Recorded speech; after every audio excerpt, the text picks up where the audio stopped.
C'est parfois sujet de discorde au sein de notre binôme. Les grosses chaînes qu'on avait, à chaque fois, il y avait un petit rituel, c'est qu'elle se faisait supprimer. Et dès qu'elle revenait... Et là, je me dis, tiens, ce mois-ci, on a gagné plus qu'un braqueur de banque. Là, je suis sûr qu'il y a des gens qui regardent le podcast et ils disent « Quoi ? C'est possible, ça ?» Il est même venu s'installer chez nous, au final. Ouais, donc ça. vous étiez un trouble. T'envoies une vidéo, tu reçois de l'argent, c'est super. À tout casser, dans 2 ans, ça marche plus parce que... Bah moi, j'ai connu Hervé, livreur de pizza. Alex s'est rassuré. Moi, je suis le prochain sur la liste.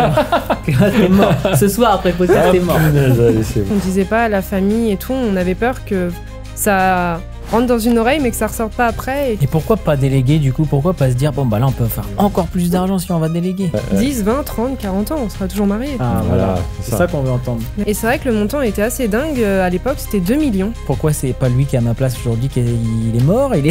Ça te saoulait à force de pendant 3 ans focus sans voir personne, etc. Ça t'apporte vraiment du vrai cash.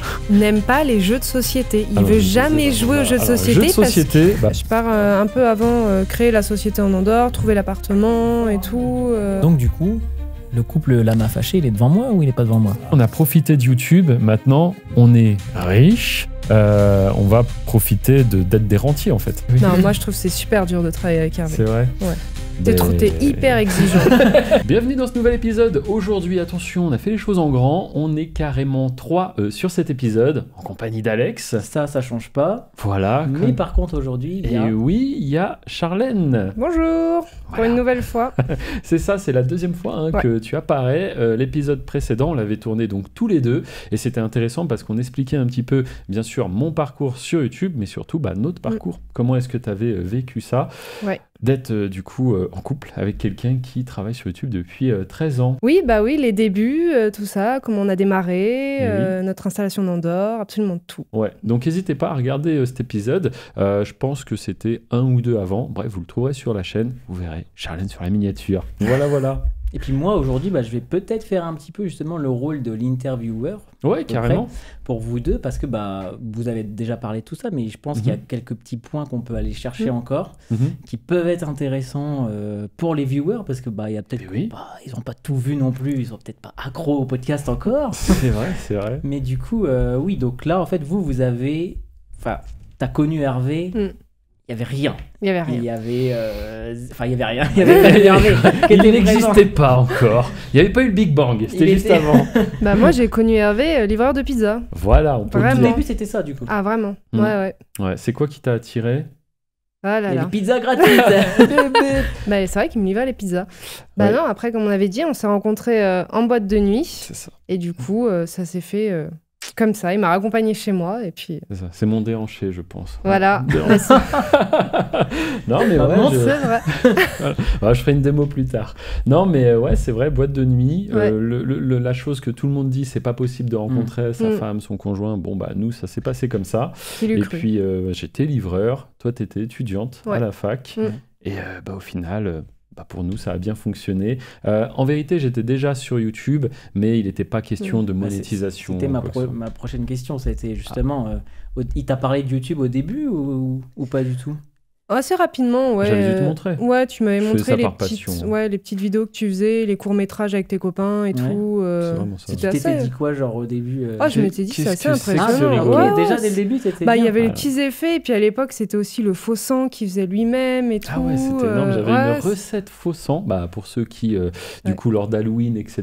D'ailleurs, c'est dans pas très longtemps, en vérité, question de moi. C'est quoi? Nappage chocolaté. En plus, c'est du faux sang. C'est du faux sang. Je l'ai refait à Halloween dernier, en fait. Et c'est du faux sang alimentaire. Vous pouvez le manger, tu vois. Donc, nappage chocolaté et colorant alimentaire rouge. Vous mettez ça ensemble, juste ça. Et même lors de la soirée Halloween, il y a pas mal de copains. On mettra une photo, j'ai une photo marrante. Et pas mal de copains qui me disaient, mais attends, comment tu l'as fait, où tu l'as acheté? Et en fait, juste ces 2 trucs-là, alors tu doses un peu, trop liquide, machin, mais ça fait à la fois visqueux.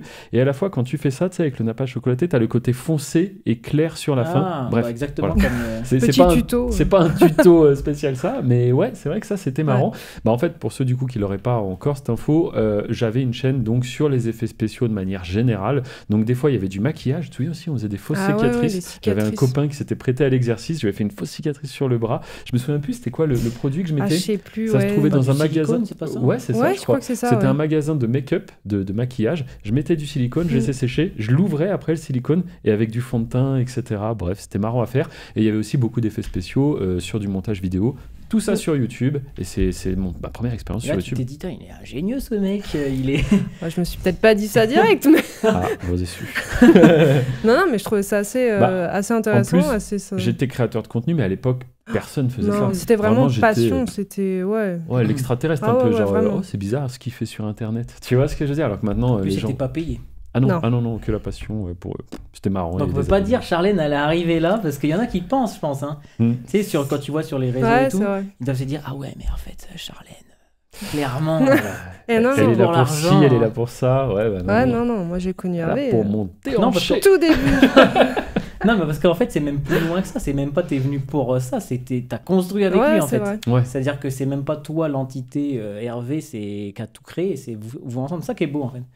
C'est vrai. Ouais, non, l'histoire est sympa, en fait. C'est vrai. Moi, je dis ça. Je l'ai vécu, donc elle est vraiment cool, cette histoire, mais à raconter aussi.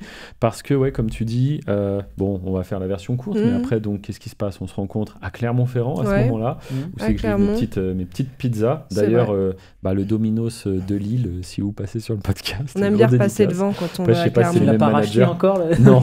Ça pourrait être marrant. Ouais, de quoi? De le racheter? Je crois qu'elle allait dire d'y passer, non, carrément de le racheter. Mais c'est vrai que c'était drôle, c'était vraiment une autre époque. J'ai l'impression que c'était presque une autre vie. Tu sais, ça fait un peu ça, je pense. Comme toi, t'es installé en Andorre depuis maintenant, ça fait combien? Depuis mars? Quelques mois, 5 mois.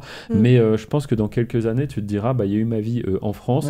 Et Andorre, c'est pas une nouvelle vie, mais un peu un nouveau chapitre, tu vois. Oui, surtout que c'est à 1000 km, donc ça fait vraiment un changement, quoi. Ouais, c'est ça. Et puis, moi, du coup, jusqu'à mes 19 ans, j'étais à Paris. Je pars à Clermont. J'y reste 2-3 ans. C'est là où on se rencontre. Et après, du coup, tu me donnes envie de reprendre les études. Ouais, parce que moi, je suis dans les études et j'ai bien envie de continuer. Il y en a là-dedans. Ça se voit qu'elle a fait des études, je trouve, quand elle psychologie, c'est ça? Ouais, j'ai fait une année de psychologie et après, je suis repartie en BTS comptabilité. Voilà. Ok. Et est-ce qu'aujourd'hui, tu fais la compta sur certains trucs? Pas du tout. Et voilà. On va éviter le sujet j'ai parce un que comptable. C'est parfois sujet de discorde au sein de notre Ah oui, binôme. merde. Non, mais c'est vrai que Charlène, voilà. La gestion, elle fait la partie gestion entreprise, immobilier, tout ça. Et aujourd'hui, parce qu'elle m'a quand même beaucoup aidé sur YouTube, fait beaucoup de choses. Maintenant, tu es moins présente sur YouTube. Et des fois, c'est géré aussi. Il y a des petits loupés, quoi, on va dire, sur la gestion. Non, ça y est, là, je sens son regard. Allez, question suivante. Allez, ciao, parce que là, t'es mort. Ce soir, après le podcast, t'es mort. Allez, c'est bon. Qu'est-ce qu'on disait, du coup? Donc, notre parcours, donc on s'installe à Lyon. C'est là où on continuera. Oui, les études. Et oui, très important, les études. Donc, c'est là où je ferai moi un BTS, parce que comme tu disais, tu m'as donné envie de reprendre les études. Et puis, suite à ça, YouTube décolle en même temps que le BTS, quoi. Ouais, c'est vrai, ça a décollé vers la fin de mon BTS. Je dois être resté encore une année. Et du coup, moi, j'avoue, le BTS compta, c'était pas trop mon truc. Je repartais sur autre chose. Je repartais sur de la psycho, d'ailleurs. Et en fait, Hervé, il avait besoin de quelqu'un pour faire le truc à sa place tant qu'il finissait son BTS. Et j'ai dit, vas-y, j'arrête tout, je fais. Ouais, c'est bien ça, une grande confiance. Alors ça, ce qu'on a dit dans l'épisode, on était tous les deux. Pour le coup, Charlène, elle m'a toujours accompagné, jamais freiné. Tu sais, dans l'épisode juste avant là qu'on a tourné, les jours précédents, on parlait justement de la famille, l'entourage qui peut parfois te freiner, à cause de fausses croyances. Pas pour forcément en étant méchant. Ils ont peur pour toi. Mais tu vois, par exemple, Charlène aurait pu me dire, non mais laisse tomber, ça va pas marcher. T'as bientôt fini tes études, on va revoir tous les deux un métier derrière. Exactement. Elle repartait sur c'était quoi que tu préparais là? Je repartais sur une licence de psycho. Voilà, elle repartait sur une licence. Elle aurait pu se dire non mais attends, tu vois là c'est important, toi ton truc c'est du divertissement. Puis ça me plaisait en plus. Je repartais sur. Ouais, ça me plaisait ma deuxième expérience. Je peux en placer une? C'est quand même moi, Hervé. Bon allez, je vous couperai au montage de toute façon. Non mais ouais, c'est ça. Tu partais sur autre chose qui te plaisait. Ouais. Mais à un moment donné, moi j'avais quand même la sensation, parce que YouTube j'y étais depuis un moment, là il y a la monétisation qui arrive, j'arrive à avoir des résultats, et là il n'était pas du tout de question de changer de vie, de partir s'expatrier machin au début, c'était plus en mode waouh, on fait de l'argent en envoyant des fichiers MP4, à un moment donné est-ce que ça peut être quand même intéressant d'y passer du temps, et après je sais pas, ça nous fera un truc à mi-temps, tu vois, c'était ça au début, tu peux l'expliquer, on l'a déjà dit, mais... C'est ça qui t'a convaincu en gros, c'est quand il t'a expliqué tout ça, tiens je mets des vidéos, je gagne de l'argent. Mais en vrai, je saurais même pas te dire. Je savais que c'était là. Fallait y aller. Et j'ai pas réfléchi plus que ça. J'ai pas eu peur. Je me suis dit, vas-y, faut y aller. C'est parce que t'inspires la confiance, le sérieux, le travail. Non, mais c'est vrai. Non, pas trop. Juste 3. Tu as le droit à 3 aujourd'hui. C'est mieux quand même. Pourquoi aussi, moi, je t'ai fait confiance au début. Oui, bien sûr. Non, mais... Quand on a commencé à travailler ensemble au-delà d'être élève, c'est aussi pour ça, tu vois. Parce que c'est vrai qu'on me le dit de temps en temps. Je sais pas ce qui se passe. Je sais pas pourquoi on me dit ça. C'est la voix grave. Comme voilà, ça. C'est ça. C'est muscle. Non, mais ouais, je vois ce que vous voulez dire. Mais c'est surtout que Sharian aussi, elle m'a connu en mode j'essayais des choses. C'est-à-dire, moi, j'étais pas sûr que YouTube serait ce qui va fonctionner le plus. Avant, je l'avais déjà dit, j'ai bidouillé des consoles pas mal de fois. Je posais des puces, je flashais des consoles. J'avais fait des petits trucs aussi en ligne pour essayer de gagner un peu d'argent, etc. Et on était là, on sentait que je cherchais. Tu vois, les gens vont imaginer qu'il y a eu YouTube, bam, droit dans le mille, ça a marché, parfait. Non, j'ai quand même essayé plusieurs choses avant. Ça, elle l'a vu. Et donc là, quand tu as un truc entre les mains qui vraiment commence à faire de l'argent, c'est réel, tu vois les virements, ça arrive sur le compte. Là, elle s'est dit, bon, bah, il y a peut-être quelque chose à faire. Maintenant, mais sans dire ça va changer nos vies. Au début, c'était totalement modeste. Hein. Moi, c'était pour payer ma cantine et nous payer des petites vacances en tant qu'étudiant et Exactement. C'était un mi-temps, tu voulais. Voilà. Bon, bah, finalement, c'était un peu plus loin que prévu. Un full-time sur 10 ans. C'est ça. Et puis, voilà, quoi. Bah oui, quand on voit aujourd'hui Andorre, 10 ans après, etc., clairement, c'est énorme. Mais moi, j'avais quand même la question de après, en fait, quand ça commence à marcher, en fait, parce que toi, t'arrêtes tes études complètement du jour au lendemain, en fait, c'est ce que tu disais. Et j'ai quitté l'école. Oui, voilà, non, mais ça. Et est-ce que ça marche tout de suite, du coup? On en est où à ce moment-là quand tu quittes Quand je quitte, non. Ça fonctionne. Et puis, il y a eu une grosse baisse. C'est vrai que là, j'ai eu un peu peur parce que je me suis dit, mince, j'ai tout quitté. J'ai perdu ma bourse parce que j'étais boursière. Mes parents n'avaient pas forcément les moyens de m'aider et tout. Je savais pas ça. Ouais, là, j'ai commencé un peu à paniquer. Et allô, papa Non, mais c'est vrai que c'était un peu... Enfin, moi, personnellement, j'ai un petit peu paniqué. Puis finalement, c'est remonté. Ça n'a pas duré longtemps, mais après, c'est remonté. C'est vrai qu'il y avait eu ça. En gros, ça commençait à marcher. Ça décollait. Bon, quand même, il y a eu du temps qui s'est passé entre les deux. Il y a eu un peu de temps. Et moi, entre-temps, j'avais commencé, j'en avais déjà parlé dans un podcast, à parler un peu à mon prof d'éco, dire ouais, les revenus augmentent, qu'est-ce que je fais, machin. Donc là, à ce moment-là, j'étais déjà entrepreneur. On déclarait déjà. Une auto-entreprise. Exactement. Et on avait envisagé l'Andorre. Je me rappelle dans l'ordre. On avait envisagé l'Andorre parce que du coup, on avait déjà une possibilité de collaborer. Et puis, on nous avait dit au bout d'un moment, si vous voulez optimiser certaines choses, faut partir, quoi. Tu vois, c'est un peu triste, mais c'est comme ça. Et donc, on en avait parlé avec ses parents. Ouais, c'est ça. Ça m'en revient. C'est bien de faire ce podcast. Convaincu aussi les parents. Ça. Ouais, et au final... ça n'a pas été compliqué. Hein. Non, franchement, ils ont été hyper... en fait, ils se sont dit pareil. Je sais pas s'ils comprenaient l'ampleur du truc. Même nous, on n'avait pas l'ampleur du truc. Mais c'était en mode, écoutez, faites-le. Et puis, vous verrez ce qui se passe. Si c'est maintenant, allez-y, quoi, tu vois. Donc, en gros, ils avaient un peu donné leur feu vert. Et là, en fait, on se fait couper l'herbe sous le pied. Le truc se casse un peu la figure. On avait... en fait, je pense que c'est un peu comme ça. Tu démarres dans un écosystème. Et on le voit même aujourd'hui, parce que pour ceux qui ne le savent pas, j'ai un accompagnement, j'explique comment faire la même activité que moi, etc. Maintenant, là, en 2025. Et en gros, au début, les personnes ont besoin un peu de tester des choses. Et parfois, on ne comprend pas trop les limites de ce qu'on a le droit de faire et ce qu'on n'a pas le droit de faire. Et là, typiquement, j'étais lancé. Ouais, j'étais lancé, et ça j'en parle dans la formation, et là, bam, bam, bam, je perds des chaînes, tu vois. Et du coup, ça baisse quand même, ça nous impacte bien, et là on remet tout en question, on se dit, oula, non, en vérité, on va peut-être pas partir, attends, qu'est-ce qu'on va faire là-bas, machin. En termes de chiffres, pour les gens, je pense que ça peut être intéressant. Parce que c'était pas fou, hein. Nous on a décidé de commencer à partir, pour aussi plusieurs raisons, parce que je me disais, ça va pas marcher longtemps. Je disais, ouais, non, mais ça, c'est pas possible, t'envoies une vidéo, tu reçois de l'argent, c'est super, à tout casser, dans 2 ans, ça marche plus, parce que ça évolue, c'est pas possible, on peut pas gagner sa vie en envoyant des vidéos. C'est une mine d'or qu'il faut aller chercher maintenant. Il faut bien comprendre qu'on est la première génération à vivre ça, à voir ça. Donc on se dit, dans quel monde tu vis en envoyant des vidéos, quoi, tu vois. Faut travailler. C'est vrai que quand tu prends du recul, c'est... Non, c'est fou. Aujourd'hui, c'est un acquis, c'est normal, et on a compris l'argent que ça génère. Mais à l'époque, moi, je faisais des études pour être designer graphique, donc pour faire des logos, des mises en page de livres, des sites web, des applications. Toi, pour devenir psychologue. Enfin voilà, des métiers qu'on connaît, quoi, tu vois. Créateur de contenu, c'était inexistant. Ça n'existait pas. Les revenus, du coup, c'est vrai qu'au début, ça faisait des 3-4 000 euros par mois, même 5-6, ça commençait vraiment à grossir, donc il fallait faire quelque chose. Et là, d'un seul coup, paf, c'est retombé vers 1000 euros. Ouais, on retombe à 1000 et quelques. Et là, forcément, tout notre projet d'expatriation, machin, est un peu remis en question. Si on dort 1000 euros par mois, bon. À l'époque, encore à l'époque, c'était mais même à deux, voilà quoi. Est-ce qu'il n'y a pas d'intérêt à partir? Parce qu'à l'époque, le plafond sur les auto-entrepreneurs, il était autour des 30-33 000. Et en fait, si tu dépassais ce seuil, alors là, ça devenait compliqué. Non, c'était le TVA, je sais pas à cette époque-là, mais tu devenais entreprise individuelle. Et déjà là, ça changeait. Tu vois. Donc sur YouTube, non, je crois pas que c'était histoire de TVA, parce que les revenus que tu touches sont nets de TVA. Mais voilà, ça faisait basculer ton statut. Et puis en vérité, nous, on s'est dit, autant optimiser certaines choses, possibilité de collaborer avec d'autres personnes. Enfin bref, il y avait plusieurs choses qui nous poussaient vers l'Andorre. Et donc, c'est pour ça. Donc c'est remonté juste avant de partir en Andorre? Oui, au final. C'est jamais remonté. si, au final, après, je rebondis vite. Et en l'espace de 2 mois, on était relancé. En fait, une fois que tu as la recette, tu vois, tu peux répliquer. Et cette fois-ci, j'ai compris les erreurs. Et surtout ce qu'il ne faut pas faire, quoi. Donc tu as pu rescaler le système. Ouais, exactement. En fait, c'est ça. À partir du moment où tu as compris comment ça fonctionne un petit peu, et attention, je n'étais pas encore un expert ou quoi que ce soit à ce moment-là, j'étais dans ma phase d'apprentissage, mais j'avais compris en effet qu'il y avait certaines limites à ne pas dépasser. Moi, j'avais eu des problèmes de droit d'auteur, etc.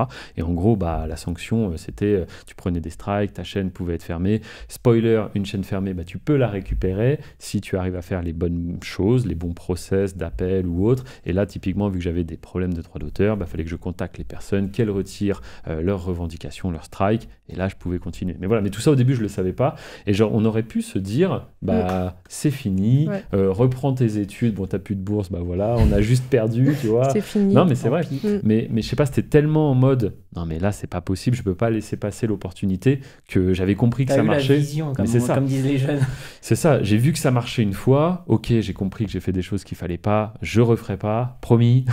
Mais là je reviens, surtout. Puis après, comme tu dis, c'est vrai qu'on avait compris que les chaînes supprimées pouvaient peut-être revenir. Et c'est vrai que je me souviens, je sais pas si tu te souviens, mais les grosses chaînes qu'on avait, à chaque fois, il y avait un petit rituel, c'est qu'elles se faisaient supprimer. Ouais, et dès qu'elles revenaient, dès qu'elles revenaient, là, c'est là que ça marchait le mieux, quoi. Ah ouais, c'était trop bizarre. On avait vu une espèce de pattern qui se répétait. En fait, les chaînes, vu qu'elles décollaient d'un coup, parfois, elles se faisaient supprimer. Elles se faisaient supprimer pour suspicion de trafic incorrect, etc. Ou comme si tu allais acheter des faux abonnés. Ça. Et nous, ça nous faisait un peu péter les plombs, parce qu'après, tu négociais avec le support, t'expliquer au support. Donc le support, souvent, ils vont te répondre avec un joli copier-coller, en mode « Vous n'avez pas respecté la section machin truc bidule ». T'allais voir, et c'était en effet ça, trafic frauduleux, etc.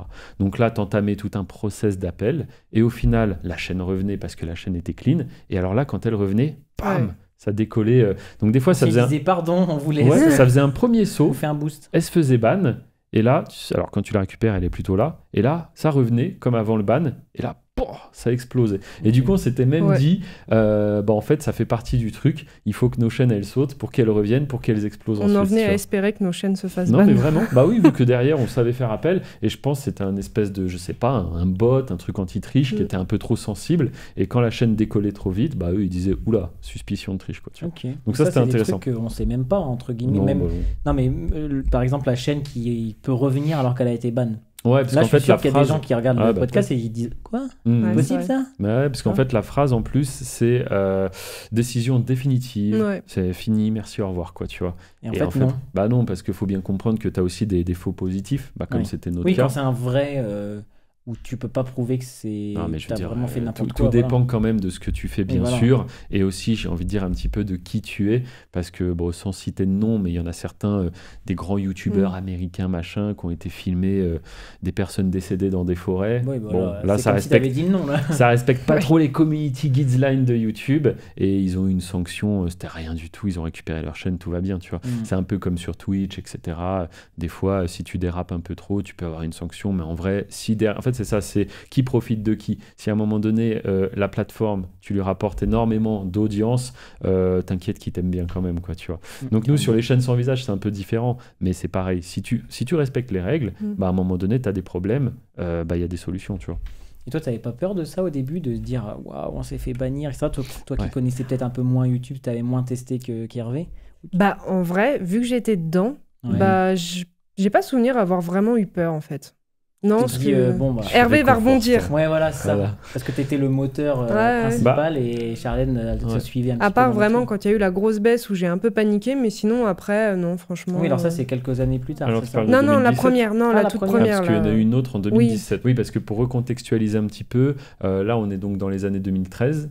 Nous, notre expat, elle a lieu en 2014-2015. Ouais. C'est vraiment à ce moment-là qu'on s'expatrie. Ouais. Et 2017, en effet, YouTube change beaucoup de choses sur sa plateforme. On en avait déjà parlé, on pourra en reparler. Et là, ça nous impacte aussi pas mal. Mais c'est vrai que ce que tu dis, c'est drôle. Parce que c'était un peu aussi le ressenti des associés avec qui j'ai travaillé. C'était un peu ma tâche en vérité. Ouais. Moi, j'ai cette responsabilité tenir les murs. Mais ouais, non, mais c'est ça. Voilà, je suis passé.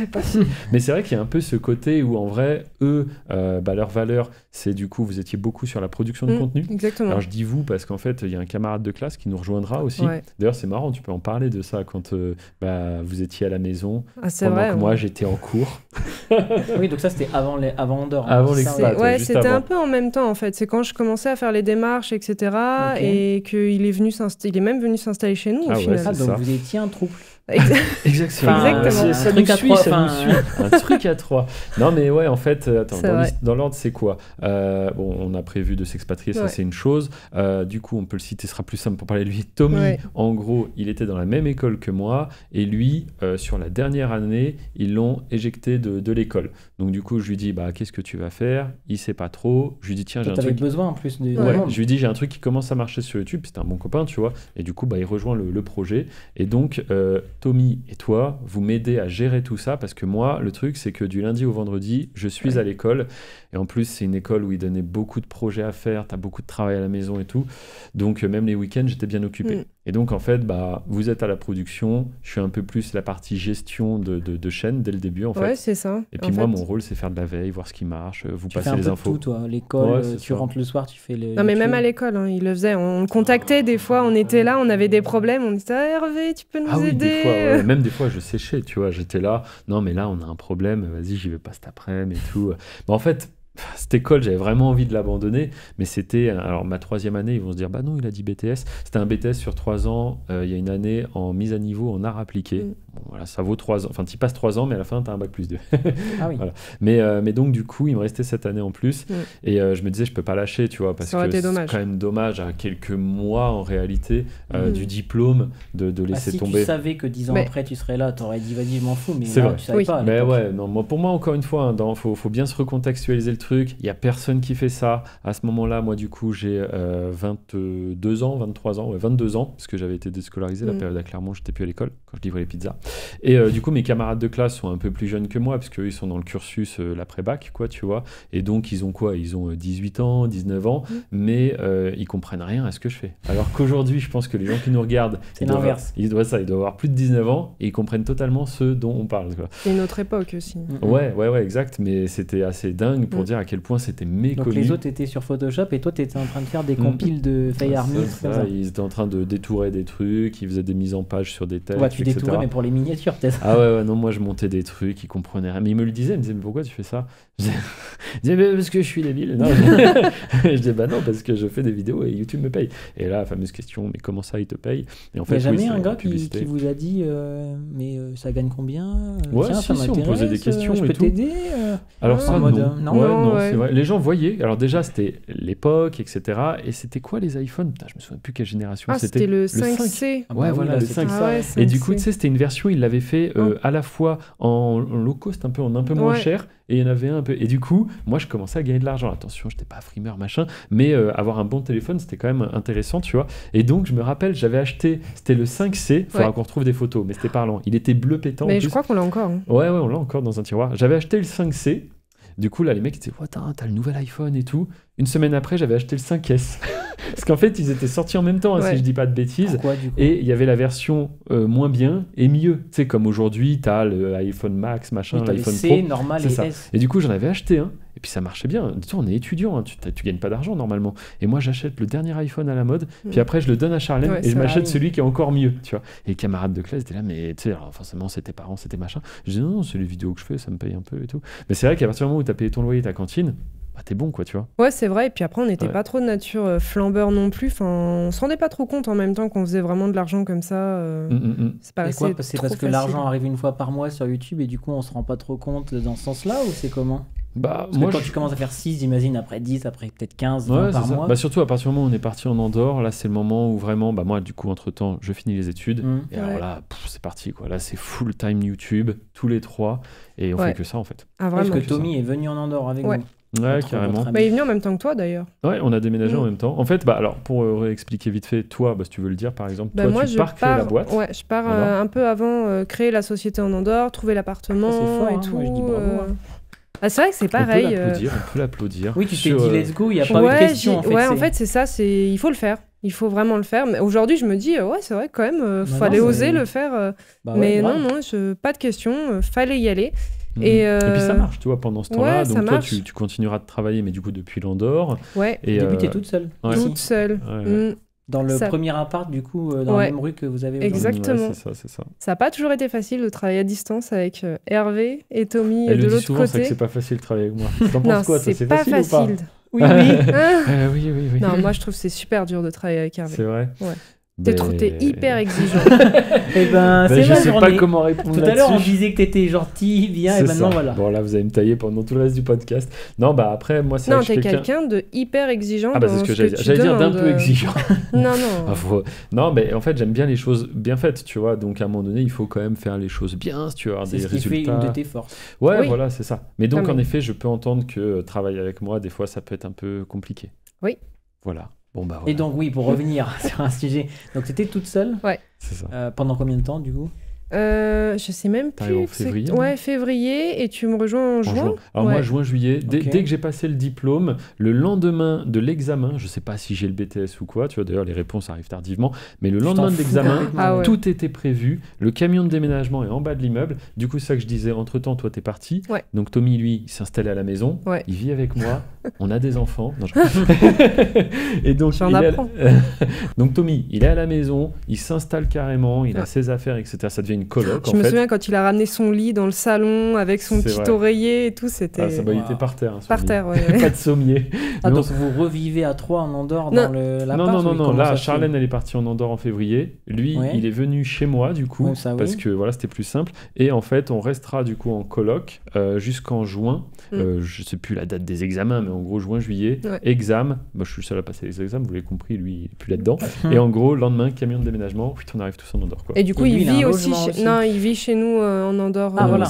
Au tout début, le temps de lui trouver. Ça a été assez rapide. Un petit mois, même pas. Un mois, je dirais. Voilà. Alors, on a un logement avec 2 chambres, donc forcément, c'est bien. Mais du coup, je sais même pas comment on bossait, en vrai, je me rappelle même plus. Mais on avait installé tous nos ordi dans la plus grande chambre. Ah, il dormait dans ce bureau. Il dormait dans ce bureau. Voilà, parce que je me rappelais même plus, je ne revoyais pas tous les 3 dans le salon. Et nous, on dormait dans l'autre chambre. Et mais mine de rien, ça remonte un peu, parce que c'était 2015. Il y a plus de 10 ans. Il y a 10 ans, tout pile. Mais du coup, ce Tommy, c'est intéressant. Pourquoi c'est pas lui qui est à ma place aujourd'hui, qu'il est mort? Il a trop bossé. On l'a dit, c'est pas facile de collaborer avec moi. Aujourd'hui à cause de toi. Non, il va bien, on l'a vu il y a pas longtemps d'ailleurs. Exactement, en plus il était au mariage aussi l'année dernière et on s'est revus depuis. Alors on peut expliquer, ça fait suite un petit peu à 2017. Voilà, on a dit changement de... En fait là, pendant 3 années, on sera à fond, pendant 2 ans et demi, on sera à fond sur YouTube. Les revenus là, c'est... Ah bah là, en fait, tu mets 3 mecs... Désolé, mais 3 personnes hyper motivées qui n'ont que ça à faire parce qu'à ce moment-là, on n'a pas d'amis. On a... Non, mais au final, c'est une force. On est loin de nos familles. On connaît personne en Andorre, du coup, on fait pas de sport à l'extérieur. On fait rien. On dort, tournage, on vit YouTube. Montage, post. Vraiment, c'est bam, bam, bam. Et encore, les week-ends, pour vous, c'est vous faites ce que vous voulez. Un peu plus tranquille. Mais moi, le week-end, j'y suis aussi, tu vois. Parce que dans ma tête, je me dis toujours, mais ça va s'arrêter dans 6 mois. Mais ça va s'arrêter dans 1 an. Le max. Mais c'est ça. En fait, t'es là, il y a une montagne d'argent par terre, et c'est comme quelqu'un qui dirait. Aujourd'hui j'ai la flemme de me baisser, tu vois. Ben non mec, je fais que ça non-stop. Et donc 2017 arrive. Et là en effet ça a marché vraiment très très bien pour nous. Et là changement de beaucoup de règles sur YouTube. Il y a eu trop d'abus. C'est genre vous perdez tout, c'est... Non mais franchement il y a bien 80% du truc qui dégage. Et là t'as beau dire oui une chaîne YouTube on peut la récupérer. Mais en fait si les règles ont changé et que ta chaîne respectait pas les nouvelles règles, bah fini quoi, tu vois. C'est là, YouTube a fait la purge. C'est ça, tu peux pas dire à YouTube rendez-la moi, je vais supprimer 100% du contenu qui est dessus, tu vois. Ouais, c'est bien compliqué. Ouais. Donc là, ça impacte pas mal de choses. Ouais. Et donc Tommy bah alors en fait, il a envie de savoir où est passé Tommy quand même. Je vois. Il est enterré quelque part non, bah en fait, on fait une grosse mise au point. Ouais. Il s'avère que bah, là c'était très bien, ça a très bien marché. Tommy il s'est vraiment mis bien, on s'est tous mis très très bien. Et lui en fait. Combien bah là on avait déjà généré plusieurs millions. Hein. La boîte avait généré plusieurs millions en l'espace de 2 ans et demi. Donc ça envoyait fort. Encore une fois on avait que ça à faire, etc.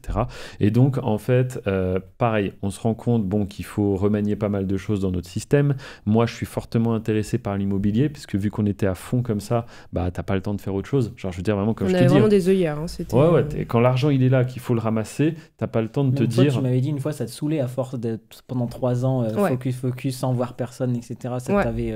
C'était aussi là la mise au point, j'imagine, en 2010. C'est arrivé après. Ok. Ouais, parce que même après la mise au point, quand on a fait l'immobilier et tout, on était encore que tous les deux. C'est 2019. J'ai dit stop et là faut rencontrer.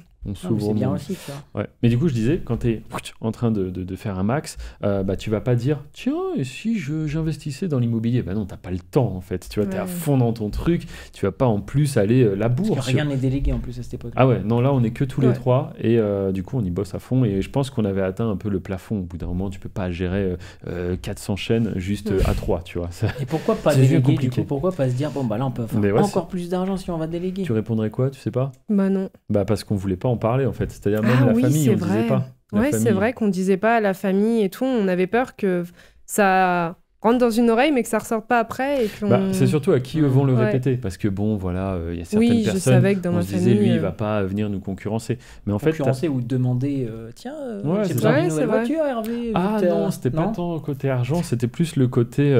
concurrence, moi, vraiment, ça me paraissait simple, tu vois. Enfin, je veux dire, les gens, encore une fois, ils font des dizaines d'années d'études, hein, si tu pars depuis le CE1, quoi, tu vois. Non, mais vraiment, tu passes une partie de ta vie dans les études, quoi, tu vois, c'est un fait. Et tout ça pour faire un métier. Et toi, t'expliques que t'envoies un fichier MP4 et tu gagnes leur salaire mensuel. Tu peux le faire en une journée, des fois. Mais après, toi, ça te paraît simple. Mais en fait, je pense que pour la plupart des gens, une fois que t'es dans ton truc, dans ton BTS, c'est compliqué moi, je me suis toujours dit, tu vois, non mais tu sais, j'ai grandi dans le 92, 93, banlieue parisienne, tout ça. Et j'ai vu des choses, tu vois, des gens qui agressent des gens, des gens qui vendent de la drogue, tout ça. Et je me disais, quand même, là, on fait un truc, c'est légal. C'est Google qui nous paye et on gagne plus qu'un braqueur de banque. Non mais c'est vrai. Mais moi des fois j'allume les infos, je vois tel braquage machin, ils étaient 3, ils ont volé pour 100 000 euros de bijoux. Donc ça fait quoi, 30 000 euros chacun ? Non mais tu vois, sur YouTube, 30 000 ils n'ont pas euros. d'impôt, heureusement. Oui, déjà c'est la valeur volée, donc ils vont jamais le revendre à ce prix-là, parce qu'il faut le revendre machin. Et là je me dis, tiens, ce mois-ci, on a gagné plus qu'un braqueur de banque, et c'est 100% légal, et le mois suivant sera le mois suivant. Enfin, tu vois le truc. Et du coup, t'as pas trop envie d'en parler, et surtout que tu te dis que c'est simple. Alors toi, pour moi, c'est simple, machin, mais je me dis, voilà, quelqu'un qui se forme... Voilà, c'est ça. Si t'as les clés, si t'as les infos, ça peut quand même aller assez vite, quoi. Et donc, non, on n'en parle à personne, tel point que la famille, les amis nous disent, mais ça va, vous arrivez à en vivre. Vous arrivez à en vivre quand même. Ouais. Et t'es prêt à vous aider alors que... Non, pas nous aider, mais voilà, pour prendre un peu la température. Et moi, je me rappelle, là où ça commence déjà à comprendre un peu, etc., c'est quand tu dis, oui, là, on pense acheter 1 ou 2 immeubles. Mais je me rappelle, tu te rappelles de ça ? Ouais, je me souviens. Et que les gens, ils étaient, un appart. Non, un immeuble. Il y a eu autre chose aussi avant qui a fait tilter... C'était quand on avait eu une proposition de rachat de chaîne. Ah oui, c'est vrai. Ah oui, je t'en ai parlé de ça. Ça a été... on l'a dit dans le podcast. Non, on n'a pas parlé. C'est intéressant, écoutez là. Ouais. Et c'est vrai qu'on a eu une proposition de rachat de chaîne et qu'on avait vu le montant. Et il y avait Tommy encore à cette époque-là, c'était juste avant. On dirait vraiment qu'il est décédé comme ça. On n'a toujours pas dit ce qu'il est devenu. On n'a toujours pas dit. Il va bien. Non, on a eu un rachat de chaîne. Enfin, non, on a une proposition. Et c'est vrai que le montant était assez dingue. À l'époque, c'était 2 millions, je me souviens. 2,3, non ? Ah, peut-être. Mais moi, je me souviens du 2. Non, il y avait plusieurs chaînes. Un panel de chaînes. Ouais. En fait, en fait, tu avais des chaînes qui tournent vraiment bien pour peut-être se faire une proposition, parce que souvent, ils te font une proposition sur genre, c'est quoi les 3 dernières années qu'a fait ta chaîne. Comme ça, toi, en fait, ça te permet d'avoir du cash direct, et c'est eux qui récupèrent la chaîne, mais aussi le risque, tu vois. Donc, c'est-à-dire, en fait, dans 4 ans, si la chaîne tourne encore au même niveau, du coup, c'est toi le perdant, mais tu as quand même eu ton argent avant. Donc l'un dans l'autre, tu peux t'y retrouver. Mais il y a même des sociétés qui font ça aujourd'hui. C'était une société, ouais. Alors on dira pas le nom parce que ça s'est mal terminé. Mais en gros, vu que c'était une somme assez conséquente, 2,3 millions, même pour une grosse boîte, tu vois, mais ils avaient besoin du coup de rassembler cet argent auprès d'investisseurs. Et il s'avère que, mais c'est vrai que c'est énorme, je sais pas si je pourrais mettre le contrat, mais en gros on a encore le contrat. C'est le seul truc qui nous reste malheureusement, parce que derrière, les mecs nous signent ça. Il faut le temps qu'ils rassemblent l'argent. Vous aviez dit oui du coup. On avait la signature de l'autre côté. On a le contrat signé des deux parties. Toi, t'avais pas peur de dire mais dans 4 ans ça se trouve. Non, parce que je sentais quand même que cette thématique elle était pas hyper. Donc t'étais en mode super. C'était pas evergreen. Ça arrivait au bon moment. Ça aurait dû arriver un peu plus tôt du coup, parce que en gros c'est signé et là les mecs disent ok, il nous faut quelques mois pour rassembler la somme, c'est gros machin. Et en fait plus les mois passaient, plus la thématique elle s'essoufflait. Comme j'ai dit, tu vois, tu as des thématiques temporaires, c'était le cas, et tu as des thématiques evergreen qui vont faire des vues qui sont jamais retombées, tu vois. Et donc, en gros, là, c'était pas le cas. C'était quelque chose d'assez lié quand même un peu à des tendances qu'il y avait en ce moment, etc. Et donc, le truc commence à baisser. Et donc, les mecs, derrière, ils se rétractent. Alors, derrière, nous, on avait des networks, pour ceux qui savent pas, des espèces d'agences un peu sur YouTube. Et puis, forcément, on en parlait, parce que quand même, quand tu as le contrat signé et tout, et puis, c'est un peu la fameuse histoire, tu sais, contrat, le truc à l'autre bout du monde. C'était aux États-Unis. Voilà, procédure internationale, machin. Et au final, spoiler, ça s'est pas fait. Ça s'est pas fait. Mais c'est vrai que c'est là, justement, où on a commencé à en parler à nos familles. On a commencé à en parler aux familles parce qu'on avait besoin de certaines compétences, quelqu'un qui connaît un peu plus le droit, tout ça. Et donc, voir si le contrat... et c'est vrai que je me souviens que le chiffre... c'est... là, tu vois le contrat... Ils se sont dit, quand même... Ouais, ça a été assez compliqué, mais bon, ils l'ont bien pris. Mais c'est vrai mais que... un peu choqué. Tu vois, c'est un peu comme quelqu'un qui dirait, je sais pas... J'ai gagné au loto. Voilà, ou j'ai gagné un ticket. Ouais, loto, tu sais que c'est gros, mais genre j'ai gagné un jeu à gratter, par exemple, et tu sais pas si le mec, il a gagné 2000 balles ou 8 millions, quoi. Tu vois, parce que je pense qu'ils pensaient vraiment qu'on faisait pas trop d'argent, et nous, on disait rien, on dépensait rien. Ouais, donc, puis tu voyais rien. On avait notre voiture classique, Peugeot 307, c'est ça, avec la roue de secours à l'arrière, même pendant un certain temps, les habits tout normal, en fait, il y avait rien qui transparaissait, qui montrait en tout cas que notre niveau de vie allait changer, quoi, tu vois. Donc, et là, ils voient 2 millions devant là, eux. 2,3 sur le contrat, si je me souviens bien. Et en gros, on leur demande juste leur avis, etc., tu vois, parce que nous, pareil, on n'était pas assez formés à tout ça. Mais encore une fois, c'est ça qui fait que tu apprends et que tu comprends certaines choses. Bon, est-ce qu'on dit où est passé Tommy? En gros, 2017, du coup, énormément de changements. Il y a ce truc du contrat qui se passe en même temps. En fait. Donc là, c'est une année un peu plus relou que les autres. Le contrat, au final, ça n'aboutit pas. On se fait fermer. Alors là, c'est d'autres chaînes aussi, mais ça se fait fermer, quoi. Bref, il y avait peut-être même des chaînes qui voulaient racheter au final, qu'on sautait, je sais même plus. C'est possible. Et en gros, grosse mise au point. Là, tu vois, faut qu'on se réunisse, qu'on discute, qu'est-ce qu'on fait, machin. Moi, je suis quand même conscient que une opportunité comme ça, ça apparaît pas tous les 4 matins. Donc, je suis quand même pour relancer la machine à fond, surtout qu'on a la méthode et tout, tu vois. Et puis, sans rentrer trop dans le perso, mais en gros, lui, il a envisagé aussi de fonder une famille, tout ça, avec quelqu'un qui était en France, justement, tout ça. Donc, il y a pas mal de choses. Le business, ça baisse. Lui, il a envie de rentrer. Et puis, quand même, il y a eu pas mal d'argent de généré, même si au final, ça a duré que 2 ans et demi, 3 ans. Il peut se permettre de rentrer et d'avoir une vie totalement différente. Et c'est ce qu'il fera, quoi. Voilà. Mais il va bien. Mais il va bien, voilà. Tant mieux. Tant mieux. Alex est rassuré. Moi, je suis le prochain sur la liste. Non, il y en a eu d'autres avant. Ils sont où, là? Il y aura d'autres collaborateurs. Alors, ils vont pas tous venir en Andorre pour le coup. Mais oui, bien sûr, sur 10 années, une décennie à faire ça. Même au Vietnam, tu m'avais parlé. Oui, exactement. C'est vrai. Vietnam. Même, il y avait aussi des gens qui étaient en Russie. Il y a eu vraiment de tout. Des Italiens, c'est devenu des super copains eux aussi. C'est vrai que tu as été amené quand même à collaborer avec pas mal de personnes partout. Oui, bien sûr. C'est ça, au final, c'est vrai.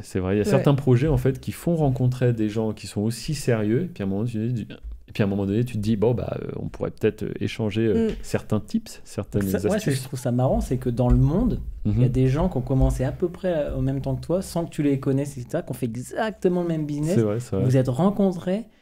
Comme quoi tu te dis, pourtant c'est un truc ultra niché sur des... C'est un petit écosystème. Personne connaît. Et en fait, il y a quelqu'un à l'autre bout du monde qui fait pareil. Et là, vous voyez, entre guillemets, avec les mêmes chaînes, vous parlez et tout. C'est ouf. Mais c'est vrai que c'est drôle parce que des fois, en plus de ça, tu connais les chaînes, mais tu sais pas qui est derrière, parce que du coup, c'est ce qu'on fait, des chaînes où on ne se montre pas.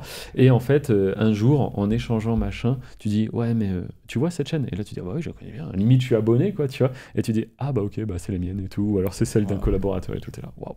Ok, mais c'est vrai que ça reste un business après, où si vraiment il n'y a pas une certaine proximité, tu n'as absolument aucun intérêt à donner le nom de tes chaînes. Tu n'as aucun moyen de savoir à qui non. Ah bah non, c'est parce ça qui est fort sur YouTube. Ah, ça c'est fou hein, quand tu y penses, parce qu'aujourd'hui tu fais un site où tu vends des bougies par exemple, bah du coup dans les conditions générales sur ton site, il y a qui tu es, l'adresse de ta société. Ouais, c'était obligé de mettre ces informations là.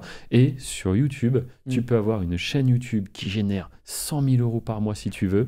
Tu vas dans le à propos de la chaîne, t'es pas obligé de mettre un email, t'es pas obligé de mettre une description, une adresse, rien. Tu pourrais laisser vide si tu as envie. On disait tout à l'heure sur TikTok ou sur Instagram, tes proches, même si tu décoches la case, ils peuvent te voir quand tu fais des vidéos et des trucs. Et donc là, ils peuvent dire ah bah tiens c'est toi, tiens non tu fais beaucoup de vues, tu dois générer de l'argent et tout, alors que sur YouTube. Ah parce que maintenant ils ont conscience de ça. Ouais c'est vrai, mais oui déjà faut-il qu'ils tombent sur le compte comme tu dis. Et puis en plus de ça, maintenant oui on sait quand même que faire des vues ça rapporte de l'argent. Donc du coup, le couple Lama Fâché, il est devant moi ou il est pas devant moi? Ah, est-ce que parce que là c'est la grosse. Non, c'est pas nous. Non, on le dit de temps en temps, c'est vrai. Bah, les gens pensent beaucoup à ça. Je pense que c'est une chaîne qui a bien marqué le YouTube français. C'est iconique, ouais. C'est ça. Tout le monde cherche. Enfin, tout le monde. C'est un peu le. Il y a eu des enquêtes de fait. Secret, ouais, on en avait vu. Ouais, apparemment, c'est quelqu'un de Dubaï, etc. Mais c'est bien francophone, ouais, en effet. Bah, fort lui aussi parce que une seule chaîne du coup et il est. Elle en a eu plusieurs. Elle a été rachetée après. Hein. Alors, je sais plus exactement. Il me semble qu'il y a eu un. Bon, il me semble. C'est possible qu'il y ait eu des changements, tout ça, ouais. Ok, et du coup, alors, baisse en 2017, et qu'est-ce que vous faites après? On se retrouve à deux, et comme on dit souvent, il y a des hauts, il y a des bas, alors voilà, donc déjà ça nous laisse le temps de se focus pas mal sur l'immobilier, puisqu'on se retrouve là avec cet argent, on dit qu'est-ce qu'on va faire? On se forme. Voilà, on se forme, alors au début non, puis après oui, c'est-à-dire on investit en Andorre, puis ensuite on fait un épisode salon de coiffure, on a déjà parlé, ça nous fait perdre 70 000 € puisqu'on n'y connaît rien. Et voilà. Et ensuite, fort de cette expérience, on se dit, on va se former. Et c'est là, donc, on achète 2 formations pour faire de l'immobilier en France. Et c'est ce qu'on fera. Exactement. Et on achètera 4 immeubles. 4 immeubles de rapport. Boum. Voilà. Ouais. Allez. Cash comme ça. Alors, ça s'est fait hyper rapidement. Je crois que ça s'est fait en un an et demi. 2017-2018. Ouais. Donc là, ça, on a speedrun le truc, quoi, c'est vrai. Fallait que ça aille vite, Hervé, c'est toujours comme ça. Faut que ça enchaîne. Ouais, tu vois, je me disais, en fait, ça me frustrait de voir de l'argent là qui ne travaille pas. Et en plus, bon, j'avais pas trop conscience de l'inflation, tout ça, mais du coup, ils travaillaient pas. Et puis rien que nous, pour vivre, même si on vivait modestement, on utilisait cet argent. Et le Bitcoin, Hervé. Si, alors là, j'en avais déjà acheté un peu en 2017, mais j'ai fait on ne peut pas réussir partout. En fait, je vois le Bitcoin, qui était à rien du tout. Hein. À l'époque, il devait être à quelques milliers d'euros. Aujourd'hui, quand même, la TH, c'est 124 000. Voilà, il était à quelques milliers d'euros. Et je me dis, non, mais c'est déjà trop connu, le Bitcoin. Ethereum. Et là, j'achète de l'Ethereum. En final, j'achète bien l'Ethereum parce que je l'achète à $200. Donc là, à l'heure où je parle, il est à 4500. Sauf qu'entre-temps, c'est monté, j'ai vendu, j'ai remis sur des trucs qui n'étaient pas du tout viables. Et au final, j'aurais mieux fait de garder mes Ethereum. Et en vrai de vrai, j'aurais mieux fait d'acheter du Bitcoin. Et voilà. Mais bon, c'est comme réussir tout. Partout. Non, c'est vrai. Et puis à l'époque, c'était moins démocratisé aussi. Tu n'allais pas mettre, 300 000 € sur le Bitcoin comme ça. Non, c'est sûr. Et puis même le banquier, on en avait parlé. Compliqué. Il disait non, mais ça vaut rien et tout. Ouais, ça, ils aimaient pas trop. Oui, monsieur le banquier. Et oui, monsieur le banquier. Oui. Ça a juste fait x100. Ça, oui, c'est ça. Mais bon, écoute, c'est comme ça. Et donc, on avait essayé un peu la crypto, salon de coiffure, pas dingue. Immobilier. Au final, on se dit, voilà, le truc, tu sais que bon père de famille, t'as de l'immo, ça tourne, c'est de la pierre, c'est décorrélé de l'euro, tout ça. Et là, c'est là que t'as appris un peu à le gérer, l'immobilier avec les locataires, tout ça, parce que tu n'avais jamais fait du coup. Non, pareil. Jamais, on a pas mal appris sur le tas. Et après, parce qu'il y en avait un où il demandait beaucoup plus de gestion, les autres tournaient un peu tout seuls, ils avaient déjà leurs locataires, ils étaient en agence et tout, donc c'était bien. Il y en avait un qui nécessitait pas mal de travaux, et du coup, il a fallu gérer tout ça. Les artisans. Tout rénover. On n'avait pas mis en agence, on attendait de choisir nous-mêmes les locataires et tout, faire les visites. C'était marrant parce que du coup, je faisais visiter. J'étais jeune à l'époque. C'est vous la propriétaire? Oui, c'est du moi. coup, des fois, on avait à peine Ouais, à peine envie de le dire, quoi. Tu ouais, vois, genre, des fois, j'osais pas trop le dire. T'as quelqu'un, mais c'est vous les propriétaires. En plus, bon, t'as vu déjà le physique maintenant, et à l'époque, c'était pire. Imagine avec 10 ans de moins. Ouais, c'est vrai. Enfin, non, à cette époque, bah si, presque, hein, parce que avec 7-8 ans de moins, quasi, quoi, au final. Ouais. Donc, ouais, 2017, c'est ça. Donc, bah, on faisait très jeune, quoi. Ouais. Ouais, très jeune. On mettait, bah, du coup, des locataires. Et puis, bah, on apprenait sur le tas. Donc, on a des travaux, malheureusement, bah, ça n'a pas été bien rénové. Mais l'histoire se répète. Quand tu connais rien et que t'es pas formé dans le... Nous, on n'est pas... Alors, on s'est formé sur l'immobilier, mais on s'est pas formé dans les travaux. Tu vois. Donc, bon, après, tu fais pas mal confiance. Et puis, voilà, si tu maîtrises pas la chose. Donc, on fait l'IMO. Du coup, c'est une période aussi où on fait beaucoup plus attention, même si on n'est pas dépensier, on commence un peu à compter nos sous, entre guillemets, tu vois, parce que ça permet de faire le point. Non, mais c'est vrai. Tu vois, bah, c'est simple, hein, tu vois, l'argent que tu as, bon, on va pas parler d'IMO, mais si, tiens, parlons-en. On voit l'argent que tu as, ce qui te reste, ce que tu as mis dans l'IMO, bah, du coup, là, tu sais le niveau de vie auquel tu as droit, en fait. Tu vois, tu sais que faisait beaucoup les calculs. Ah ouais, là, bah, il n'y a quasi plus rien. Et c'est surtout, on se dit un peu, on a profité de YouTube, maintenant, on est riche. On va profiter d'être des rentiers en fait. Tu vois, c'est un peu ça. Et moi, je me souviens, j'en avais parlé à quelqu'un justement. Bah, je voulais acheter son immeuble justement. C'était quelqu'un qui faisait, tu sais, c'était à Limoges. Oui, exact. Il faisait du, qu'est-ce qu'il faisait lui, du locatif étudiant. Tu vois, c'était un immeuble qui était quand même beau, avec 20 logements, je crois, étudiants. Mais c'était que de l'étudiant. Donc pareil, t'apprends qu'au final, bah, si l'école ferme, tu fais quoi avec tes logements étudiants? Tu vois, bon voilà, tout ça tu l'apprends. Et en gros, je lui avais dit, non mais nous c'est bon, on a fait ça, machin, on attend. On va acheter tant de biens immobiliers. Et puis il me disait, et après tu fais quoi? Je dis non, bah après bah, c'est bon quoi, tu vois, c'est bon, tranquille. Et il m'avait dit, non, tu verras, tu referas, tu retravailleras et tout, tu relanceras des projets. Et c'est un peu en toi quoi, tu vois. Et même bah, Robin aussi m'avait dit ça. Pareil, je lui avais dit non, moi ce que je veux c'est placer et plus rien faire. C'est un peu le dream. Il y a personne quoi, tu vois. qui fait ça. Ouais, mais c'est ce que les gens veulent tous au final. Est-ce que tu y arriverais et plus rien faire. Et en Jamais de la vie. En vrai, bah déjà, vis-à-vis de YouTube, quand tu as eu fait tes investissements et que tu es là et que bon, tu joues un peu, tu voyages un peu, tu vois, enfin, voyage en Égypte, des trucs comme ça. Et en vrai, au bout d'un moment, tu dis, bon, et maintenant? Et puis surtout que tu as la recette. Et en fait, ce qui est frustrant, c'est de voir d'autres personnes qui continuent de profiter de ce système. C'est-à-dire, toi, là, pendant que tu as fait ton voyage, pendant que tu as investi dans l'IMO et tout, bah, tu te rappelles cette petite chaîne que tu avais vue il y a 3 mois? Bah, aujourd'hui, maintenant, elle s'est développée, elle génère de l'argent. Et toi, tu sais combien elle génère. Tu vois, tu as une idée vraiment des montants qui sont derrière. Et au final, trop frustrant, quoi. Du coup, on est reparti, quoi. Let's go, on relance des chaînes. Je te dis, il en restait mais quasiment plus. En plus, on s'en occupait plus trop. Donc, ça a commencé à faire de moins en moins de vues, tout ça. Et là, on s'y remet à fond, 2018-2019, quoi. Ouais, mais sans Tommy, du coup. Ouais, non, que Tommy tous les deux. Est reparti. Donc là, bah, c'est reparti. En plus, c'est le boom Fortnite. Donc là, je lance une chaîne où je parle de Fortnite. Et là, bah, pareil, tu vois, il faut voir les opportunités, les repérer. J'avais envie de repartir sur YouTube, tout, je savais pas trop quoi faire. Il y avait quelques chaînes, mais est-ce que ça allait être viable de les relancer, tu vois, de les réactiver? Et là, Fortnite. Alors franchement... Vous faites des gameplays Fortnite tous les deux en alors couple, ouais, alors quoi non, bah, déjà là t'es beaucoup moins toi, ouais, beaucoup moi, moins je présente. Joue pas, pareil, je m'associe à d'autres personnes et là maintenant ce qui change absolument tout, c'est que ok il y a des chaînes, on va dire où on a plus de la fidélité, tu vois, de spectateurs, parce que la chaîne Fortnite par exemple, il y a beaucoup de gens qui suivaient, on avait une boutique, on vendait des vêtements, etc. Tu vois, donc là un vrai projet, on va dire sérieux entre guillemets, mais à côté aussi, je me remets à fond sur les chaînes sans visage, où c'est que là tu peux déléguer la production de contenu. Oui, parce que là avec Fortnite, tu as découvert ce que c'était qu'une chaîne avec un visage, avec une identité. Je serais associé à quelqu'un qui va se montrer, en fait. Et la strat, c'est un peu... Ouais, une vraie commu. En fait, l'herbe est toujours plus verte ailleurs. Donc moi, j'avais eu les chaînes sans visage. Et je me disais, c'est quand même bien d'avoir une communauté qui te suit. De créer quelque chose de solide, en fait, de durable. Parce qu'en fait, j'étais un peu traumatisé, tu vois, on peut le dire, d'avoir perdu une grosse partie de mes chaînes suite à un changement de règles. Et je me disais, si j'étais un youtubeur connu, ou tout du moins si je travaille avec quelqu'un qui lui se montre et qu'on arrive à créer quelque chose où c'est que la personne, elle est connue, je vais être préservé de tout ça. Tu vois, parce que, comme on l'a dit, quand tu es connu, tu peux faire des dingueries. Si vraiment tu es quelqu'un... bah, YouTube va te dire ok, ça t'as plus le droit, machin. Voilà, même un mec qui se fait pirater, ça a été vu, c'était la mode il y a quelques années là, des gros youtubeurs qui se font pirater leur chaîne, le mec il supprime les vidéos, il renomme la chaîne, il change tout, le youtubeur récupère sa chaîne comme elle était, quoi, tu vois. Ça c'est normalement donc toi tout est enregistré. Mais bien sûr, il y a des corbeilles, il y a tout, tu vois, tu peux restaurer toujours. Et donc en gros, moi j'ai eu les chaînes sans visage, j'ai eu des gros problèmes, je me dis il faut une chaîne avec visage. Fortnite. Voilà, et avec l'expérience que je vais avoir, on va tout arracher, tu vois. Bah, du coup, en 8 mois, marché francophone en plus. Donc, c'est quand même beaucoup plus petit qu'à l'international. 8 mois, on passe de 0 à 500 000 abonnés, quoi, tu vois. Ouais, mais après, donc, tu bossais énormément là-dessus. C'était du 7 jours sur 7, c'était 2 vidéos par jour, c'était hyper intense. Ouais, c'était lourd. 14 vidéos par semaine. C'était énorme. Et on les faisait nous-mêmes, du coup. Donc ça, on le déléguait pas. Mais en parallèle, du coup, en fait, là, plus ça va, plus je me dis, c'est quand même du boulot. Je me rends compte que c'était plafonné au final. Parce que du coup, on va pas pouvoir lancer 5 chaînes comme ça. Parce qu'en vérité, du coup, on a quelqu'un qui se montre et il va pas pouvoir se montrer sur 5 chaînes. Quoi. Déjà, et ça fait autant d'argent que les sans visage ou moins, par contre, vu que tu es un influenceur, là pour le coup, en vrai, tu profites de pas mal de trucs. Et notamment, Fortnite avait mis en place un code créateur qui est l'équivalent d'une espèce de sponsor, d'un placement de produit en quelque sorte. Et alors là, on gagnait plus avec ça qu'avec YouTube en fait. Là, les millions, non. Non, peut-être pas. Alors, peut-être pas des millions avec le code créa, mais ça avait mis très très bien et ça avait mis même mieux que, comme je dis, l'argent YouTube, quoi.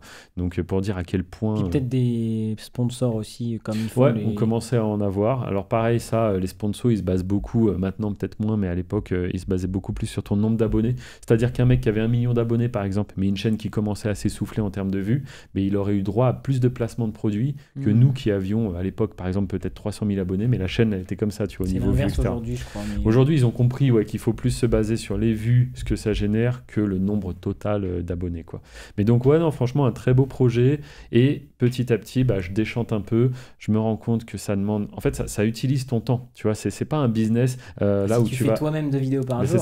C'est ça. Vu que tu ne peux pas déléguer les tâches, tu es un peu prisonnier de ton business, quoi. Quand tu es influenceur, moi, aujourd'hui, tu vois, je le vois, les grands créateurs, les grands youtubeurs, pour moi, ils sont quand même prisonniers de ce business, quoi. Je veux dire, demain, pour rendre le truc 100% passif, en mode, eux, ils voyagent avec leur famille, ils profitent, etc., de la liberté, etc., c'est compliqué. Ils sont devenus les présentateurs de leur propre émission, en quelque sorte. C'est possible avec Agen dans 5 ans.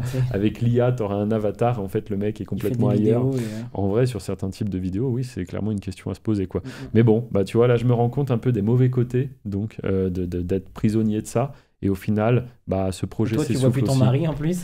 C'est vrai, ça me prenait beaucoup de temps. Surtout qu'en plus, tu pouvais pas forcément prendre de l'avant. Je me souviens parce que c'était un peu des actualités qu'il fallait faire tous les jours. Donc en fait, t'es en flux tendu. Genre, tu peux pas faire l'actu une semaine avant. T'es pas à court d'idées de vidéos. Ah ouais, non, par contre, on avait trouvé. Mais pour bouger, c'était compliqué. Un moyen de faire du coup, pas de vacances, pas de voyage. Non, on n'a rien fait pendant cette période-là. Là, il y a une année, dis-toi, même les réunions de famille, j'y allais pas. Ouais. Mais ouais, parce qu'en plus, Fortnite, t'es rythmé par le jeu, en fait, par ce qui se passe dans le jeu. Donc le jeu, des fois. C'est une nouvelle saison alors qu'il y a un repas de famille. Voilà, ils te sortent une nouvelle saison. Toi, tu sais que les stats, là, c'est un gros pic à pas manquer.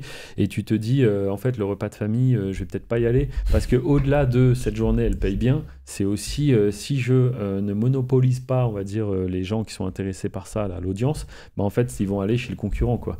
Et du coup, peut-être que dans les 2 mois qui suivent, vu qu'ils se sont abonnés à l'autre concurrent, quoi, au final, ils vont plus regarder le contenu de l'autre créateur. C'est comme ça, dans tous les trucs actu, moi, je connais un gars qui fait sur les films et les séries, quand ça sort, et dit, si t'es pas le premier, faut aller au ciné à l'avant-première, faire vite ta vidéo le soir, la nuit, et la sortir à 8h, sinon c'est mort, ils vont voir ailleurs les gens en fait. Oui, exactement.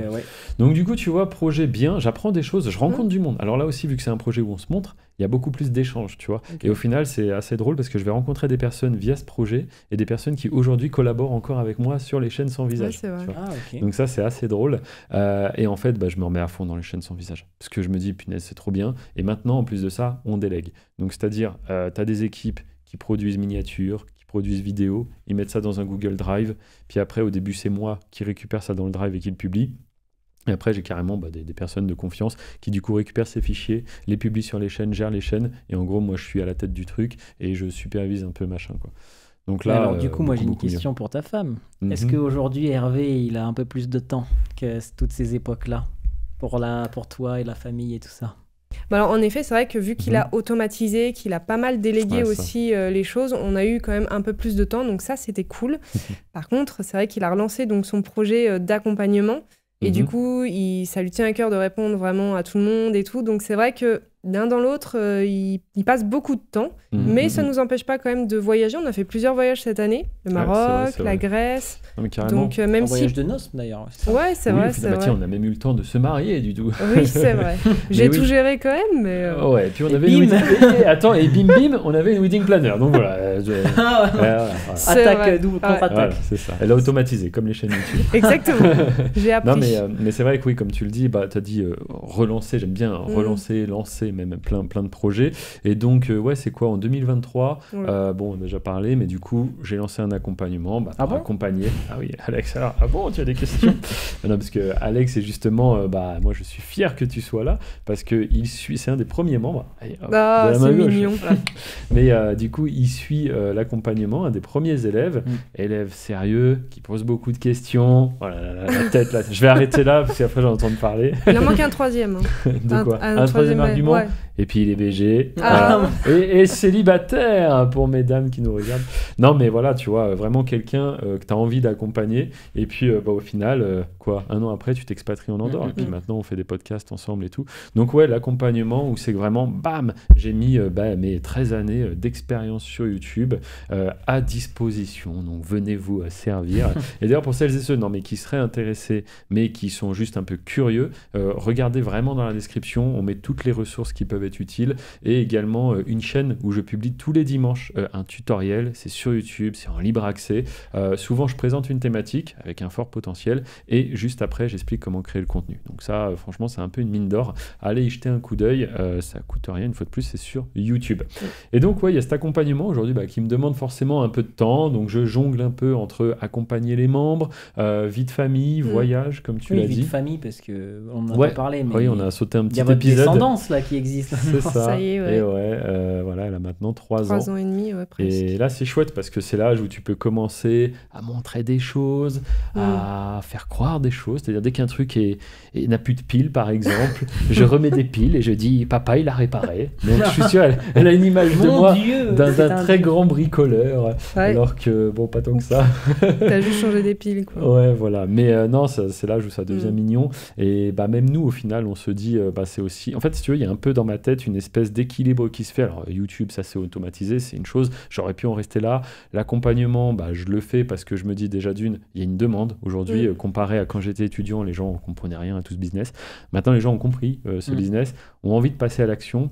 Et en fait, si c'est pas moi qui apporte donc l'offre, parce qu'il y a une demande, si je n'apporte pas l'offre, du coup, je regarde un peu... qui fait quoi, et je vois des personnes qui parlent de ce business que moi je fais, sauf que certains le font depuis 1 an, 2 ans, 3 ans, et du coup forcément je me dis il y a moins d'expérience si tu fais ça depuis 3 ans que depuis 13, et puis quand tu creuses un peu certaines choses, je suis pas totalement d'accord, donc je me suis dit écoute, ça c'était fin 2023, pourquoi pas faire un accompagnement. Ça faisait un moment que tu y pensais quand même aussi. J'y avais pensé parce que, en fait, j'ai déjà formé des gens, si tu veux. Même, d'ailleurs, ça serait un plaisir de les amener sur ce podcast. Donc, c'est un peu un challenge. On va voir si on y arrive. Mais voilà, sur les personnes que j'ai accompagnées, soit avec la formation, soit avant la formation, il y a eu des très belles réussites, des changements de vie, tout ça. Et comme toi, entre guillemets, tu vois, mais avant que je fasse, l'accompagnement. Et donc, en vrai... C'était soit des amis d'enfance, soit des gens que j'ai rencontrés sur mes différents projets. Et fort de ça... donner la petite clé. Ouais, c'est ça. C'est un business à clé. Il faut avoir les informations, il faut comprendre comment ça fonctionne. Et après, c'est réplicable. Et ça ne vient pas du tout t'auto-concurrencer parce que le but, même le cœur un peu de la formation, c'est que je t'explique comment forcer YouTube à te montrer ce qui marche sur sa plateforme. Donc déjà, si on fait tous l'exercice ensemble, on ne va pas voir la même chose. Et donc, on ne va pas forcément s'auto-concurrencer. Puis en plus de ça, on a déjà parlé d'autres épisodes, mais la demande ne fait que grandir. C'est générationnel. Aujourd'hui, je pense que très rares sont les personnes qui ne vont pas sur YouTube, alors qu'il y a 10 ans... Pour n'importe quoi. Pour un tout et n'importe quoi. De cuisine, de nœud de cravate, comme on parlait. Bien sûr. De coiffure pour votre petite fille, par exemple. Un truc, c'est soit pour aller chercher des réponses à des questions, ou soit pour se divertir. Franchement, c'est les 2 principaux axes. Voilà. Donc aujourd'hui, il y a un peu un équilibre qui se fait. YouTube, ok, c'est automatisé, ça tourne. Approche de 40 ans, pas abandonner ça. Non, pas encore. Mais donc, il y a de la marge. Énormément de marge. De quoi il me parle? Non, mais voilà, donc YouTube, bien sûr, j'aurais jamais laissé tomber ça. Tu vois, même au moment où j'étais sur d'autres trucs, l'immobilier, j'en aurais pu s'arrêter là et vivre de l'immobilier. Mais quand même, je pouvais pas regarder d'autres chaînes exploser et moi juste dire non, c'est bon, j'ai pris ce qu'il y avait à prendre, machin. Enfin, c'est hyper frustrant. Il y en a qui auraient pensé comme ça. Je sais pas. En vrai, je sais pas. Tranquille. Ah si, je pense qu'il y en a qui auraient pensé comme ça. C'est vrai, mais si tu sais le faire, que tu es capable de le Oui, faire. mais non, je pense qu'il y en a qui... Parce qu'il y a un côté ludique aussi dans YouTube, tu vois ce que je veux dire? C'est-à-dire, moi, c'est du travail, je vais pas dire le contraire, mais quand je compare... Il y a un plaisir. Voilà, c'est ça. Et puis, c'est ludique, c'est amusant, je sais pas, c'est un peu gamifié, tu as l'impression de monter des niveaux, de faire des trucs. trucs. Même YouTube fait exprès pour que, tu vois, tu as des barres de progression, c'est « Oh, félicitations !» Ils te mettent les confettis, tu es monétisé. Puis ta vidéo, elle est 1 sur 10 voilà, confettis. c'est ça. Donc en fait, ça quand même tend un peu vers de la gamification, vers du jeu, et puis derrière, ce que tu gagnes, c'est du vrai argent. D'ailleurs, depuis que je fais YouTube, moi, je suis quand même à la base des bases assez passionné de jeux vidéo et tout ça. Je dis, je bidouillais les consoles à un moment donné, et donc il faut quand même aimer un peu les consoles, les jeux.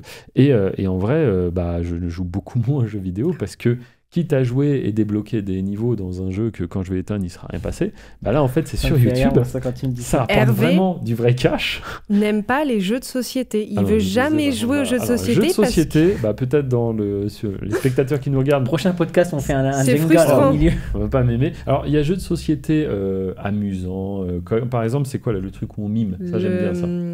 Time's Up. Pictionary. Ah, ou le Pictionary, c'est pareil. Moi, je crois que c'est Pictionary, non? Ou Time's Up. Ah, Time's Up. Pictionary, il faut dessiner, je crois. Ouais, c'est ça. Et le Time's Up, c'est marrant, parce qu'on est là, tu mimes la poule, tu fais des trucs, machin.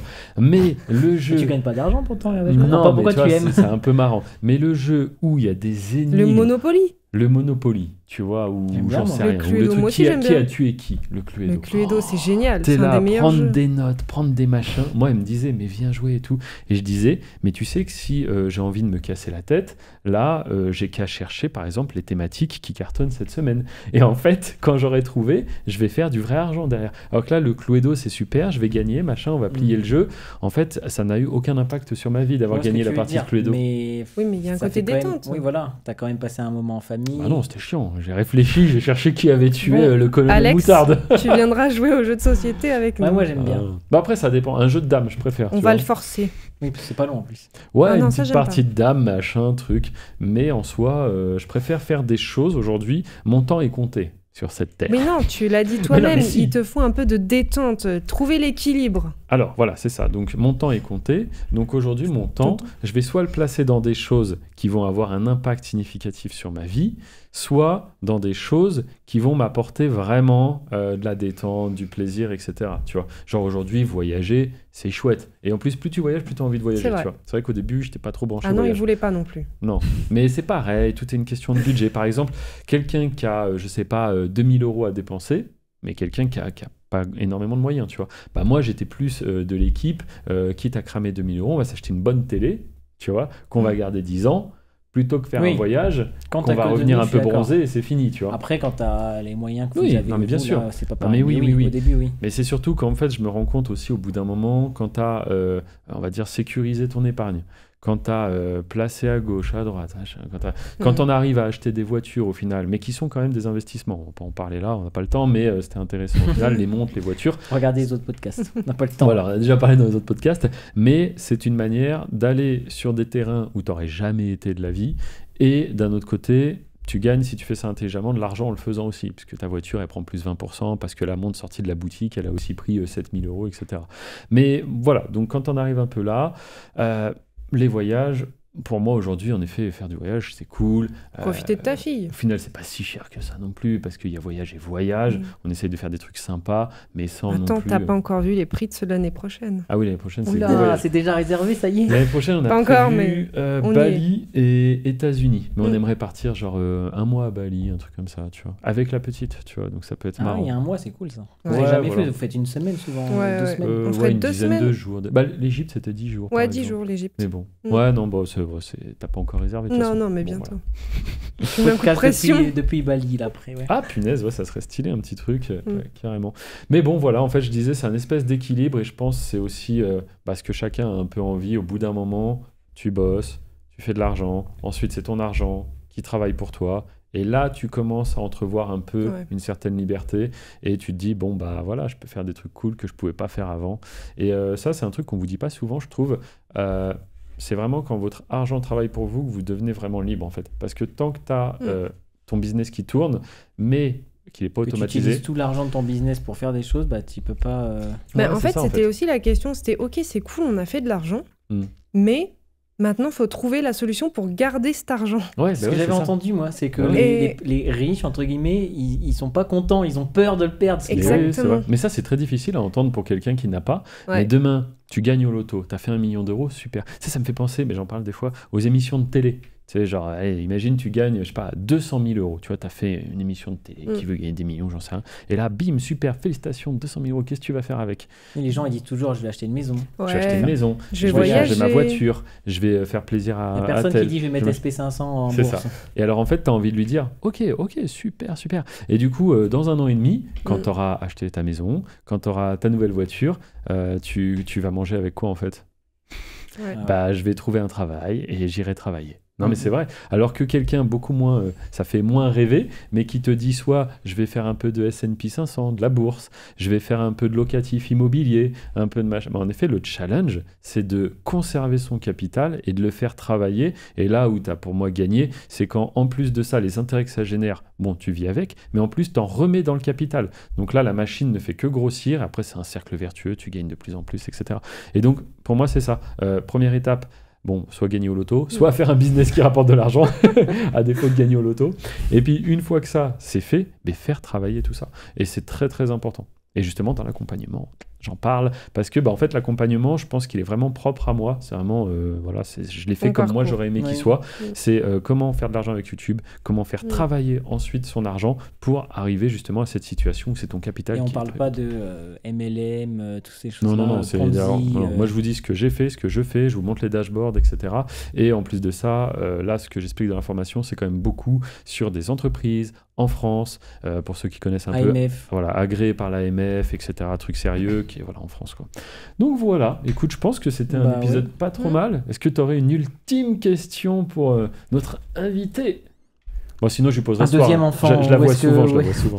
Un deuxième enfant, non, là c'est pas au programme. Donc ensuite, next. Non, je sais pas, où est-ce que vous voyez dans... c'est hyper difficile ça. Franchement, je sais même pas. Dans 5-10 ans. Même si on sera... Moi, je pense que ça serait quand même en Andorre. J'allais dire, je sais même pas si on sera toujours en Andorre, je pense. En fait, le monde change. Tester Bali et hop. Qui sait, ça se trouve, on va partir à Bali l'année prochaine, on reviendra pas. Et voilà, je serai sur un scooter en claquette, ça se trouve, qui sait. Qui sait, franchement, je ne ferme pas de porte. C'est difficile, je trouve. Tu vois, se projeter à 6 mois, à 1 an, mais 5 ans, 10 ans. Dans 1 an, du coup. En fait, tu m'aurais même... toujours ensemble. Tu vois, je le fais à l'envers. Tu m'aurais posé la question il y a 10 10 ans. Oui, non, mais c'est trop drôle. Je t'aurais même pas dit acheter de l'immobilier, quoi, tu vois. Parce que, non, franchement, c'est drôle. Dans 5 ans. Dans toujours 5 marié. Oui, évidemment. Franchement, je ne sais pas. T'as mis longtemps à répondre, hein. Alors, Charlène a été très rapide. Faire une blague, je réfléchissais à ma blague. Non, toujours marié, on va essayer quand même. Voilà, 10, 20, 30, 40 ans, on sera toujours mariés. Voilà, c'est ça qu'on veut entendre. Merci. C'est ça. La note positive de la fin du podcast. Voilà. Écoutez, sinon, n'hésitez pas à entreprendre. Nous, on en est là. Alex en est là aussi parce qu'il y a 1 an et demi, il décidait de passer à l'action. Aujourd'hui, en Andorre, expatrié, tout ça. C'est beau. Bravo, Alex. On peut applaudir. Ouais, c'est vrai. C'est vrai. Voilà. Non, mais écoutez, n'hésitez pas à nous mettre en commentaire aussi si vous avez une question, un sujet que vous aimeriez qu'on aborde. C'est vrai que ça nous aide pas mal parfois à trouver des sujets. Et même quand on en a, on les met un peu de côté si on voit que vous avez des propositions. Voilà. Et bien écoutez, merci Alex, merci Charlène. Peut-être qu'on fera un épisode à 3. Dites-nous si ça vous a plu. Puis sur ce, là, je pense qu'on sera tous les 3. Le monteur va faire un truc où on sera coupés tous les 3 à l'écran. Et on peut dire au revoir et merci. Salut. Salut.